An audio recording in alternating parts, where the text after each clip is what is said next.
여러분, 우리가 아까 우리 찬양팀에서 인사를 했습니다만은 우리 메리 크리스마스 우리 인사 다시 한번 했으면 좋겠어요. 좌우를 보시면서 메리 크리스마스 시작. 메리 크리스마스. 예. 메리 크리스마스. 메리 크리스마스. 여러분, 우리가 이렇게 메리 크리스마스 이렇게 하는데 여러분 뜻을 모르고 이렇게 하는 분들이 간혹 있어요. 우리 교회는 그런 분이 없겠지만은 저쪽 동네 교인들 중에는 그런 분이 있는 것 같아요. 그래서 여러분 메리 크리스마스 할 때 이 메리는 즐겁다는 뜻이죠. 그죠? 즐겁다는 뜻입니다. 그리고 이 크리스마스는 그리스도를 의미하는 크라이스트와 그 다음에 예배를 의미하는 또는 천주교에서는 미사라고 그러는데 미사나 또는 예배를 의미하는 메스의 합성어이죠. 그래서 크라이스트와 메스를 붙여서 크리스마스 이렇게 부릅니다. 그러므로 메리 크리스마스 이 말의 의미는 예수 그리스도의 탄생을 즐거워하고 기쁨으로 주님께 예배하자 이 뜻입니다. 여러분, 이 메리 크리스마스의 주인은 여러분 남자친구가 아니에요. 여자친구가 아닙니다. 이 크리스마스 때 선물 주고받는 날이 아니에요.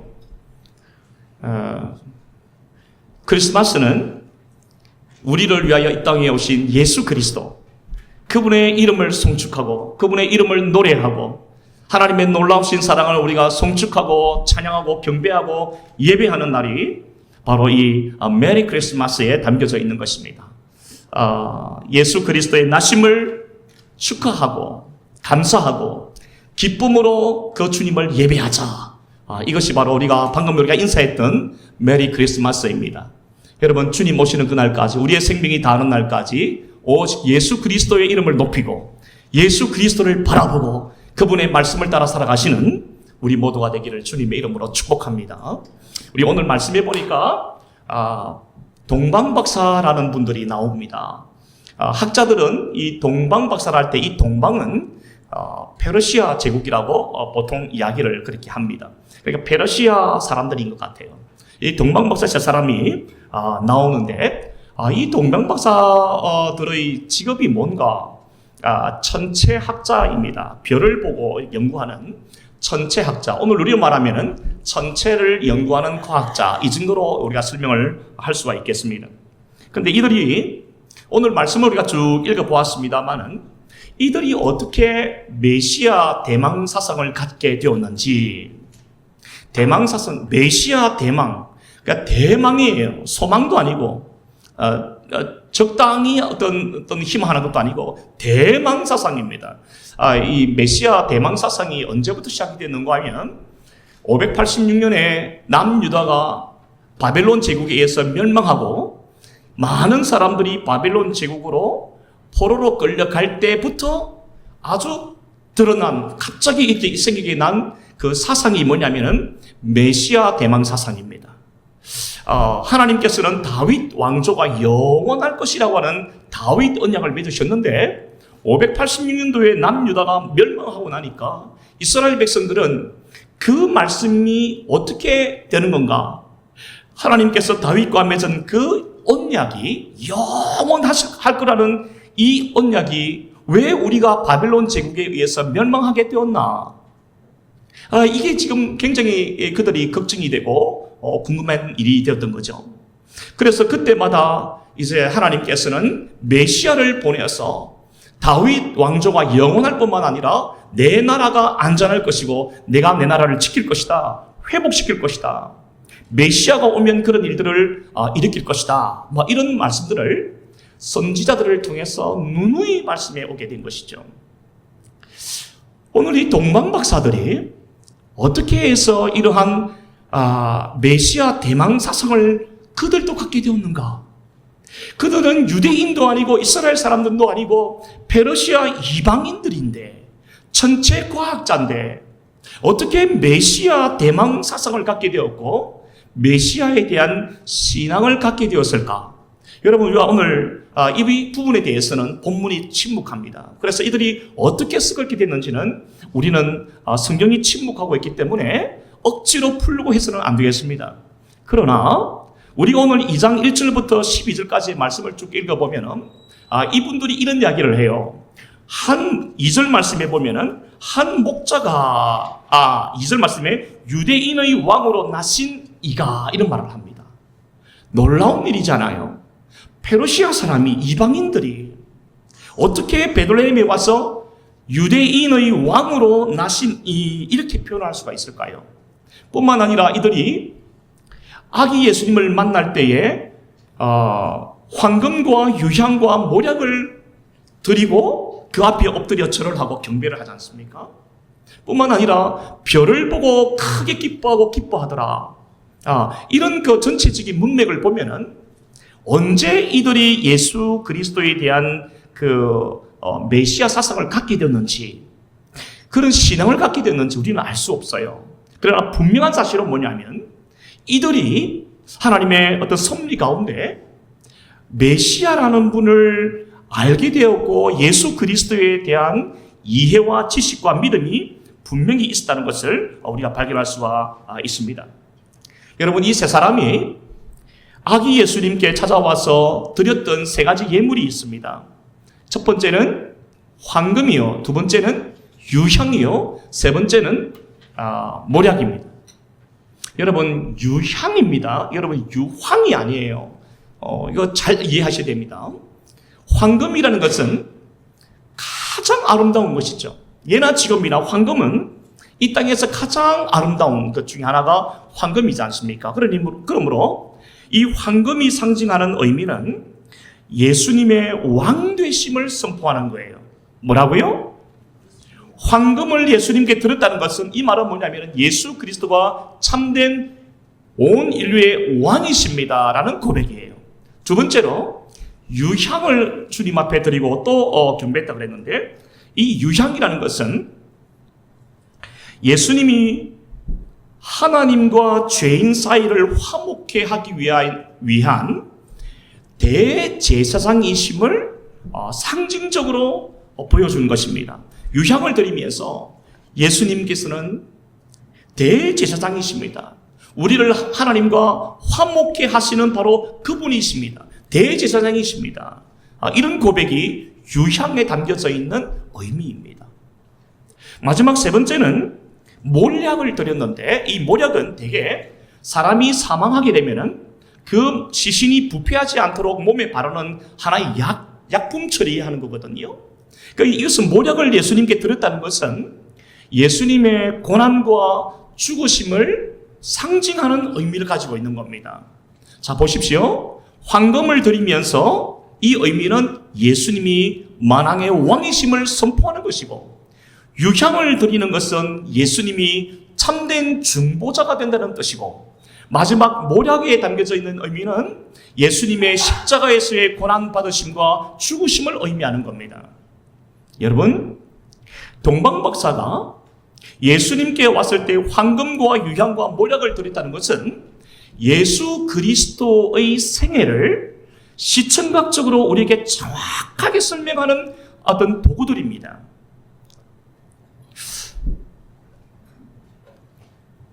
동방박사 세 사람이,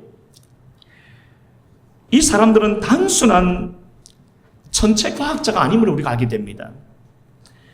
예수 그리스도에 대한 깊은 이해와 믿음을 가지고 있었고, 그들이 방금 드렸던 이 3가지 예물은 예수님이 어떤 분이신가, 그분이 이 땅에 오시면 어떤 삶을 살게 될 것인가, 그분이 누구이신가에 대해서 그 세 가지 예물을 보면서 정확하게 표현해낸 것입니다. 우리는 오늘 이 동방박사들의 이러한 모습들을 통해서 귀중한 교훈을 발견할 수 있다고 생각해요. 그들은 천체 학자로서 자기들이 가지고 있는 놀라운 지식과 능력과 어떤 그런 달란트를 가지고 있는데, 이것을 가지고 자기들의 이름을 내거나 자기들의 명성을 만천하에 드러내기 위해서 자기들이 가지고 있는 이 달란트, 이 재능을, 지식을, 이 능력을 사용한 게 아닙니다. 오늘 이 동방박사 세 사람은 자기들이 가지고 있는 그러한 열심히 노력해서 가지고 있는 그 결과들이 있어요. 얼마나 이들이 노력했고 공부를 많이 했겠습니까? 그런 사람들이 오늘 우리가 말씀을 가만히 이렇게 묵상을 해보니까 그 노력한 그 결과를 가지고 자기를 높이는 게 아니라, 자기를 자랑하는 것이 아니라, 돈벌이 수단으로만 삼았던 것이 아니라, 이 사람들은 오직 예수 그리스도를 바라보고 예수 그리스도께 예배하는 일에 그들의 재능과 그들의 달란트를 사용하고 있다는 것을 우리에게 보여주고 있어요. 우리가 이 땅에서 열심히 살아야 합니다. 예수 믿는 사람들이, 우리 학생들이나 청년들은 공부할 때 예수 믿지 않는 사람들보다 열심히 공부해야 돼요. 노력해야 되고 성실하게 살아야 합니다. 그렇게 되면 어떤 결과가 나올 거예요. 어느 순간에 뭔가의 어떤 결과가 나올 겁니다. 열매가 있을 거예요. 근데 여러분, 우리가 오늘 이 동방박사들을 볼 때, 이분들은 자기들이 가진 것을 가지고 자기들을 위해서 사는 것이 아니라 우리의 소망 되시는 예수 그리스도를 높이고 그분께 절을 하고 경배하는 사람을 되었으니까 우리도 그렇게 살아야 되겠다. 그런 도전, 그런 교훈을 우리가 함께 받았으면 좋겠습니다. 마지막으로 오늘 본문 9절과 10절 말씀을 한번 보십시다. 자, 9절과 10절 말씀 같이 한번 읽어볼까요? 시작. 박사들이 왕의 말을 듣고 갈새 동방에서 보던 그 별이 문득 앞서 인도하여 가다가 악이 있는 곳 위에 머물러서 있는지라. 그들이 별을 보고 매우 크게 기뻐하더라. 이 동방박사들이 메시아가 태어나실 것을 믿고 고대하는 마음으로 갔을 것입니다.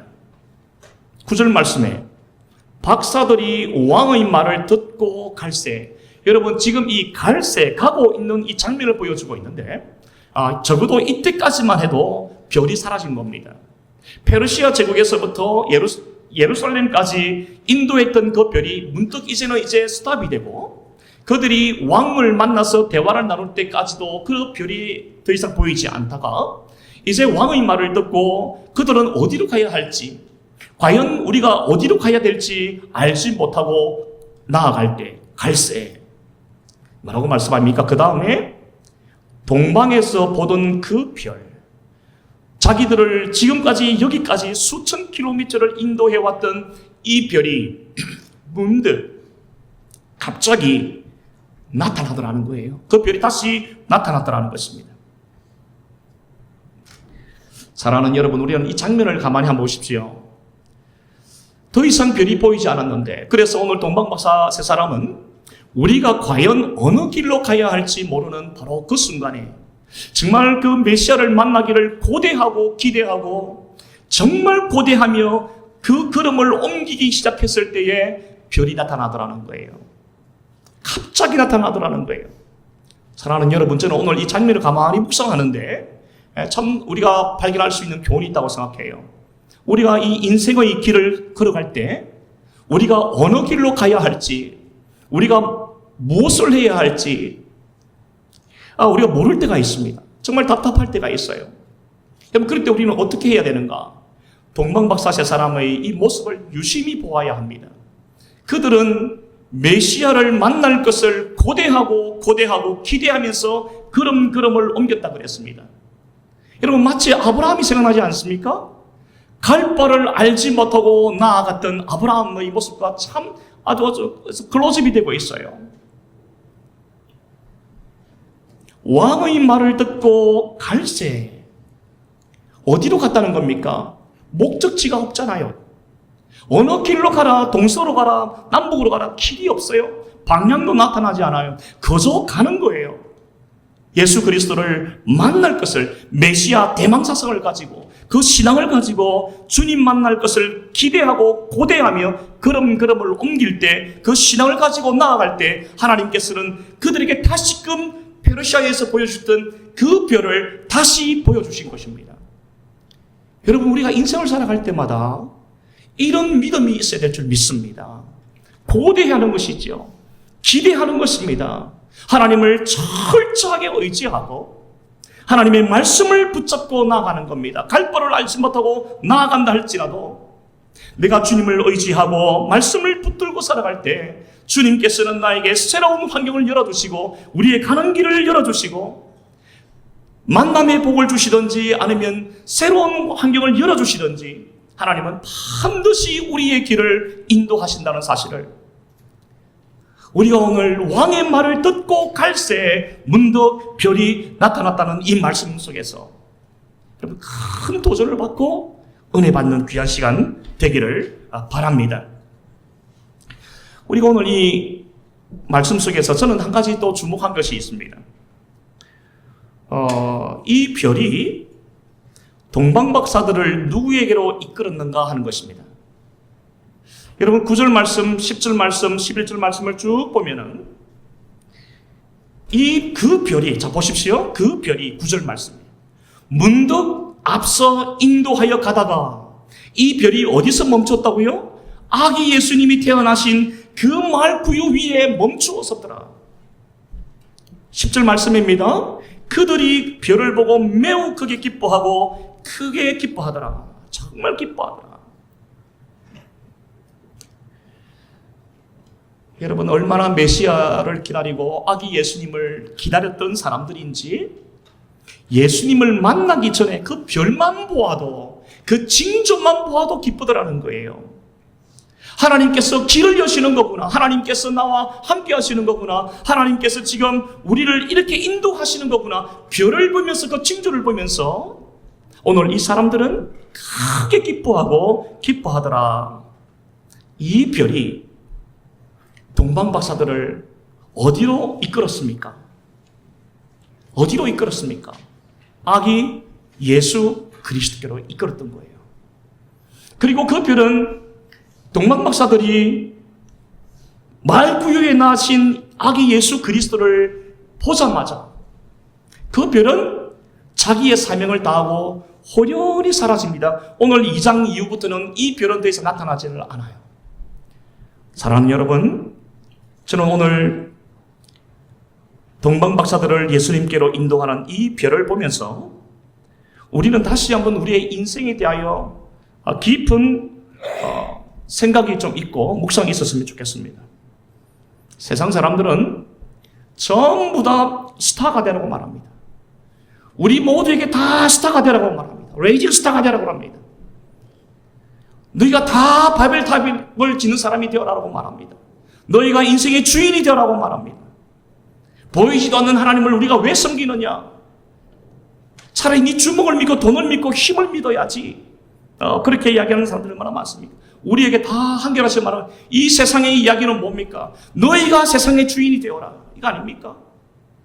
너희가 별이 되어라. 스타가 되어라. 모든 사람들이 주목하는 바로 그 사람이 되어라. 그렇게 말하는 것이 세상의 이치고 논리고 가치 아닙니까? 근데 여러분, 우리가 오늘 이 별이 동방박사들을 이끌어서 예수께로 인도하고 난 다음에 이 별은 자기의 사명이 다한 거예요. 얼마나 참 놀라운 모습입니까?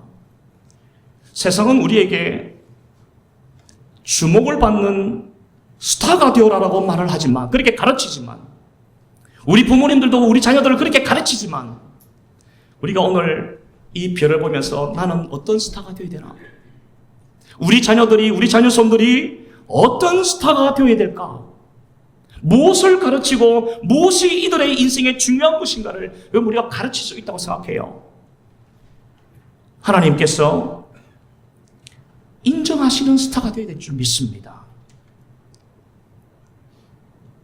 머리라도 끄덕이십시오. 우리는 어떤 스타가 되어야 될까? 내 이름 숫자 남기고 호랑이는 뭐 가죽을 남긴다 그러는데 여러분 그거 너무 생각하지 마시고 하나님이 인정하시는 스타가 되어야 되겠다. 여러분 다니엘서 12장 3절 말씀에 보면은 이거 우리가 다 기억하시리라 생각합니다만 많은 사람들을 옳은대로 돌아오게 하는 자는 영원히 그 빛이 비추리라 그런 말씀을 합니다. 뭐라고요? 많은 사람들을 옳은대로 데려오는 사람은 영원히 빛날 것이다. 옳은 데가 어딥니까? 예수 그리스도께 아닙니까? 예수 그리스도께로 돌아오게 하는 그 사람, 많은 사람들을 전도하고 선교해서 주님께로 돌아오게 하는 바로 그 사람은 천지가 없어진다 하더라도 그 행실은 하나님 나라를 위해서 헌신했던 그 모습은 영원히 사람들에게 기억될 것이고 영원히 비칠 것이고 하나님께 영원히 기억되는 사람이 될 것입니다. 여러분, 우리가 어떤 사람이 되어야 될까요? 열심히 공부하고 좋은 직장 가지고 많은 사람들이 주목하는 가수나 유명 배우가 되는 것, 여러분 세상이 그것을 그런 스타를 꿈꾸지만 우리 예수 믿는 사람들은 하나님의 자녀들은 그런 스타가 아니라 하나님께 인정받는 스타, 많은 사람들을 옳은 대로 데려오게 오는 바로 그런 사람이 진짜 스타가 된다는 것을 여러분 기억하십시오. 요한복음 14장 말씀에 6절 말씀에 우리 주님께서 이렇게 말씀하십니다. 나는 길이요 진리요 생명이니 예수 그리스도께로 인도하는 여러분 우리 교회 우리 저와 여러분 한 분 한 분 다 되기를 주님의 이름으로 축복합니다. 우리가 성탄절을 보면서 우리 오늘 장로님 기도대로 세상이 지금 어떤 세상입니까? 전쟁과 기근과 다툼과 죽음과 비방과 저주의 소리들이 흘러넘치는 이때에 여러분 저는 평강의 왕이신 예수 그리스도의 나심이라고 하는 이 성탄의 계절에 이 성탄의 기쁜 소식이 온 땅에 증거될 때 오늘 이 땅은 회복이 되고 평화로운 나라 세상이 될 줄 믿습니다. 오늘 우리가 그 사명을 가지고 나아가는 우리 모두가 되기를 주님의 이름으로 축복합니다. 기도하십시다. 살아계신 우리 하나님 아버지, 우리 오늘 말씀을 통해서 동방박사 세 사람의 신앙과 그들이 주님께 드리며 경배하며 예배하며 드렸던 이 세 가지 예물의 의미도 살펴보았습니다. 하나님, 세상은 우리에게 스스로 주인이 되어라, 하나님이 되어라, 스스로 바벨탑을 쌓는 자가 되어라, 세상에 사람들이 주목하는 그런 스타가 되어라고 말하지만 오늘 주님께서는 우리에게 말씀을 통해서 도전을 주십니다. 하나님께서 인정하시는 스타가 되게 하여 주시고 많은 사람들을 주님께로 인도하는 스타가 되게 하여 주시고 그렇게 했을 때 내 이름이 높아지는 것이 아니라 오직 예수 그리스도의 이름만이 높여지게 하시고 우리는 호련히 사라졌던 별과 같이 우리의 사명이 다했을 때 오직 주님께만 영광을 돌리고 우리는 그 자리에서 내려올 수 있는 겸손한 사람들 다 되게 하여 주시옵소서. 성탄의 계절에 주님의 나심이라고 하는 이 기쁨의 소식이 온 땅에 증거됨으로 말미암아 이 땅에 다시금 전쟁이 그치고 평화의 시대가 도래할 수 있도록 아버지 하나님 은혜 베풀어 주시옵소서. 다시 오실 주님 마라나타 주 예수여 다시 오시옵소서. 우리가 이런 신앙을 가지고 하루하루 다시 오실 그 예수 그리스도를 그 메시아를 대망하며 살아갈 수 있는 이 성탄 계절 또 우리의 남은 삶이 되도록 축복해 주시옵소서. 예수님의 이름으로 기도하옵나이다. 아멘.